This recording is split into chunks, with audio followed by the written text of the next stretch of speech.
tersangka maupun terdakwa itu wajib didampingi oleh penasehat hukum atau advokat ketika dia bermasalah hukum, apalagi yang ancaman pidananya di atas 5 tahun. Nah, wajib malah diberitahukan oleh setiap pejabat yang berwenang pada setiap tingkatan. Hei kamu tersangka atau terdakwa, kamu ancaman pidananya di atas 5 tahun karena melakukan tindak pidana ini, maka dirimu wajib untuk dibela dan didampingi oleh penasehat hukum atau pengacara.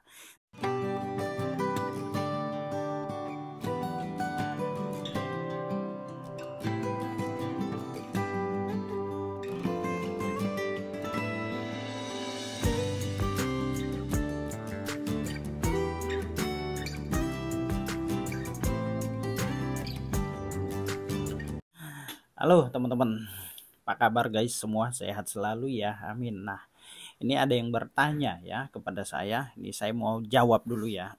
Jadi, kenapa pengacara itu selalu membela seorang tersangka, seorang terdakwa? Kok penjahat, orang yang bersalah dibela? Oke, baik teman-teman. Nah, begini ya, baik penjelasannya.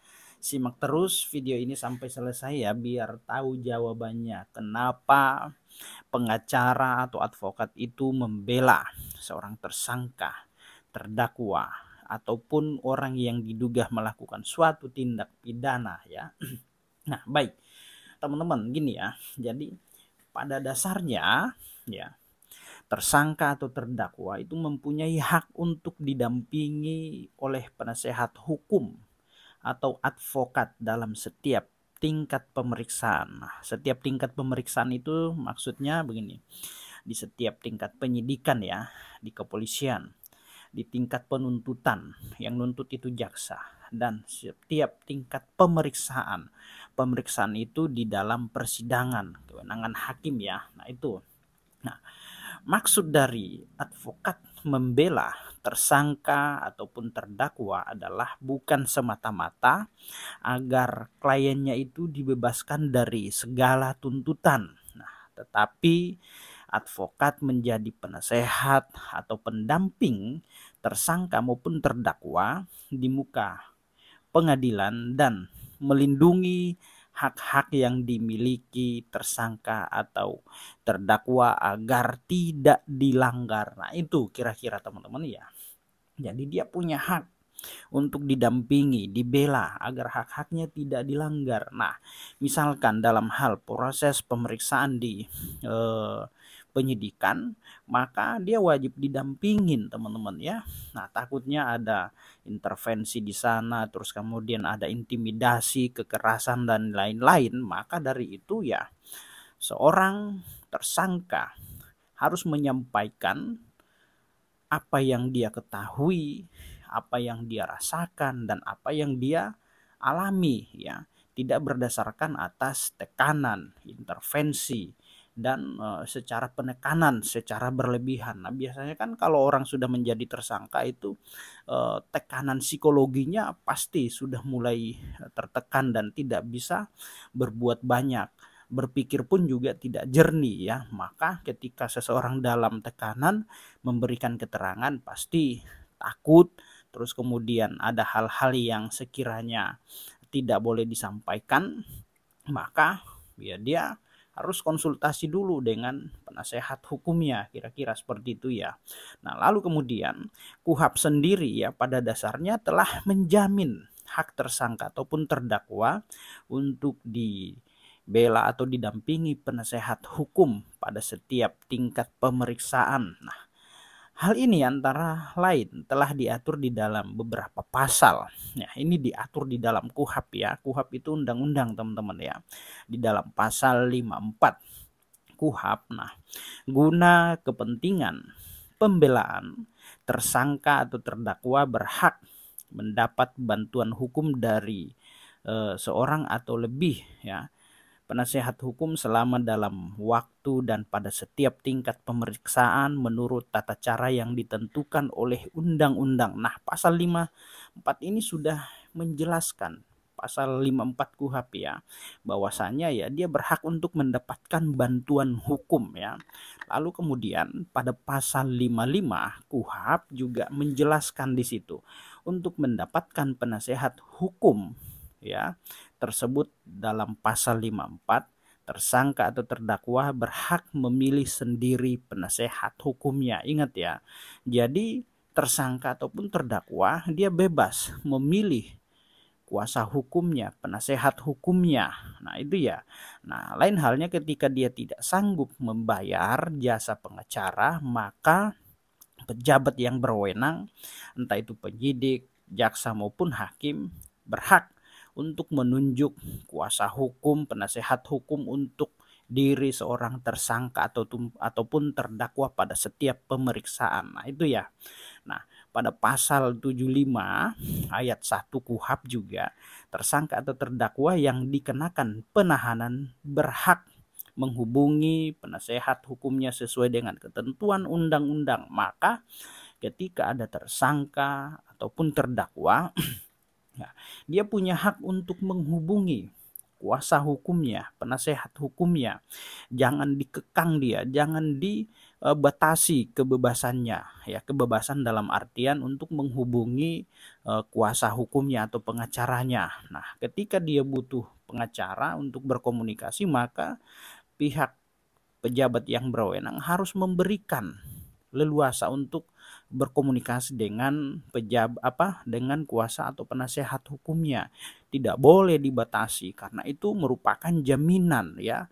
Undang-undang menjamin ya, diatur di dalam pasal 57 ayat 1. Nah, bagaimana jika tersangka yang diancam hukuman berat seperti hukuman mati atau tindak pidana penjara di atas 5 tahun atau 15 tahun atau lebih, lalu tidak mampu memiliki kuasa hukum sendiri.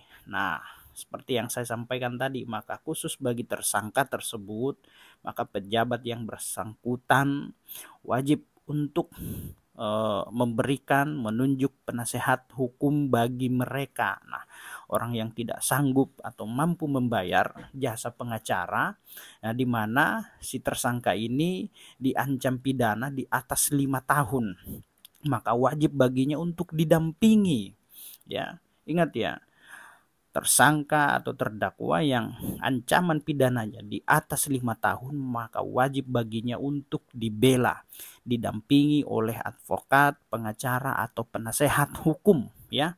Apabila dia tidak sanggup membayar jasa pengacara atau penasehat hukum, maka pejabat berwenang wajib untuk menunjuk, menyiapkan, memberikan penasehat hukum baginya. Nah, itu ya kewajibannya pejabat yang berwenang. Nah, siapa pejabat yang berwenang itu? Yaitu penyidik, lalu penuntut umum dan juga hakim ya. Tuh teman-teman. Nah, hal tersebut diatur dalam pasal 114J yang selengkapnya berbunyi seperti ini ya.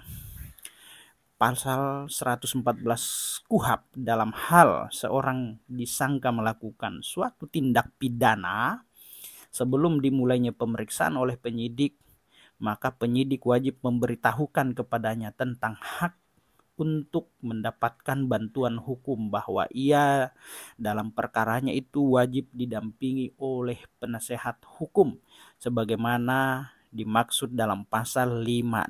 Nah, itu ya sangat jelas ketentuannya ya di dalam KUHP. Lalu kemudian ada pasal 56 ayat 1 KUHP, dalam hal tersangka atau terdakwa, disangka atau didakwa melakukan tindak pidana yang diancam dengan pidana mati atau pidana 15 tahun atau lebih, atau bagi mereka yang tidak mampu bayar penasehat hukum yang diancam dengan pidana 5 tahun atau lebih, yang tidak mempunyai penasehat hukum sendiri, pejabat yang bersangkutan pada semua atau pada setiap tingkatan ya pemeriksaan dalam proses peradilan wajib menunjuk penasehat hukum bagi mereka. Nah, seperti yang saya sampaikan tadi ya, pejabat yang berwenang wajib menyampaikan kepada si tersangka atau terdakwa bahwa tindak pidana yang mereka lakukan itu ancamannya 5 tahun. Nah, ketika ancamannya 5 tahun, maka wajib bagi mereka untuk mendapatkan penasehat atau bantuan hukum. Mereka dalam hal ini adalah tersangka atau terdakwa ya, teman-teman ya. Nah itu. Nah jadi jika melihat penjelasan pasal-pasal di atas, maka pada dasarnya tersangka itu mempunyai hak untuk didampingi oleh penasehat hukum ataupun advokat dalam setiap tingkat pemeriksaan. Nah jelas ya teman-teman ya. Jadi jangan salah berpikir nih ya. Nah jadi jangan salah berpikir bahwasanya advokat atau pengacara itu selalu membela penjahat, tersangka ataupun terdakwa. Nah, sementara undang-undang juga sudah menjelaskan mengenai tersangka ataupun terdakwa wajib untuk dibela. Nah, di KUHP menjelaskan tentang itu. Nah, lalu ada juga seperti ini nih. Lalu mengapa advokat membela orang yang bersalah? Nah, perlu diketahui bahwa pengacara, advokat ataupun penasehat hukum diatur di dalam Undang-Undang Nomor 18 Tahun 2003 tentang Undang-Undang Advokat dan Kode Etik Advokat. Nah, untuk menjalankan profesinya, advokat disumpah terlebih dahulu sesuai dengan agamanya atau berjanji dengan sungguh-sungguh pada pengadilan tinggi di domisili hukumnya. Nah, advokat bertugas memberikan jasa hukum, yaitu jasa yang diberikan advokat memberikan konsultasi hukum, bantuan hukum, menjalankan kuasa, mewakili, mendampingi, membela, dan melakukan tindakan hukum lain untuk kepentingan hukum kliennya. Sementara itu, sebagaimana disebut pada pasal 1 angka 3 Undang-Undang Advokat, nah, klien adalah orang, badan hukum atau lembaga lain yang menerima jasa hukum dari advokat yang menjadi tersangka ataupun terdakwa.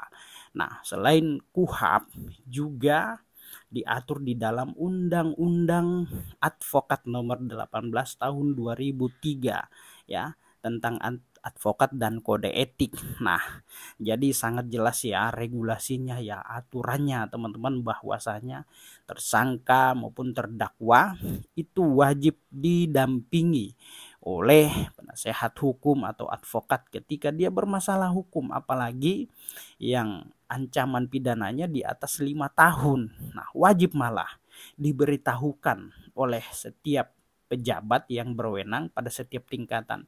Hei kamu tersangka atau terdakwa, kamu ancaman pidananya di atas 5 tahun karena melakukan tindak pidana ini, maka dirimu wajib untuk dibela dan didampingi oleh penasehat hukum atau pengacara. Nah itu ya teman-teman ya, kira-kira alasannya ya. Jadi jelas ya apa yang saya sampaikan teman-teman. Jadi jangan bertanya lagi, pengacara kok bela orang yang bermasalah, bela penjahat, bela pelaku tindak pidana dan lain-lain. Nah tidak seperti itu cara berpikirnya ya teman-teman ya. Jadi simple saya berpikirnya. Coba atau andai kata teman-teman sahabat ya bermasalah dengan hukum, apakah teman-teman ingin maju sendiri atau mau dibela atau didampingi oleh pengacara, misalkan bertindak sebagai orang yang bersalah diduga melakukan tindak pidana? Tentu dirinya atau kalian ingin dilakukan pembelaan secara maksimal. Nah, kira-kira seperti itu ya, teman-teman ya. Oke, teman-teman, demikian apa yang saya sampaikan. Apabila ada yang ingin kita diskusikan, sampaikan, silakan berkomentar pada kolom komentar di channel YouTube ini. Dan teman-teman yang baru bergabung, silakan subscribe channel YouTube ini dan aktifkan tanda loncengnya agar tidak ketinggalan informasi-informasi tentang seputar dunia hukum dari saya. Jangan lupa ya, share dan like video ini agar saya lebih semangat lagi untuk membuat video-video mengenai edukasi hukum selanjutnya. Oke teman-teman, assalamualaikum warahmatullahi wabarakatuh. Demikian salam keadilan.